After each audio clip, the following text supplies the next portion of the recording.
حضرت عائشہ رضی اللہ تعالیٰ عنہ سے مروی ہے، نبی صلی اللہ علیہ وسلم نے فرمایا، جو شخص 12 رکعت پر پابندی اور ہمیشگی کرے گا، اللہ تعالیٰ اس کے لیے جنت میں گھر بنائے گا۔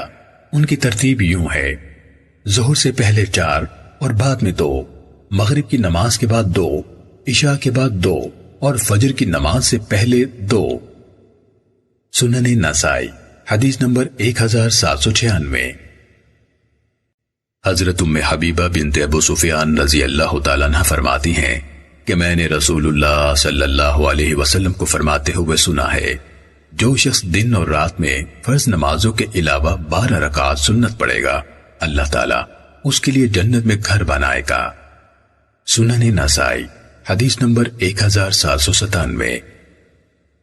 حضرت ابن جریج بیان کرتے ہیں کہ میں نے حضرت عطا سے کہا، مجھے یہ بات پہنچی ہے کہ آپ جمعے سے پہلے 12 رکعات پڑھتے ہیں، اس سلسلے میں آپ کو کون سی روایت پہنچی ہے؟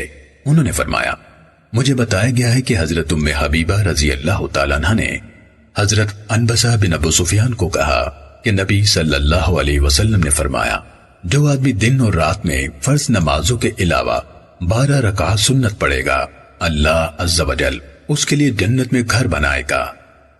سنن نسائی حدیث نمبر 1798۔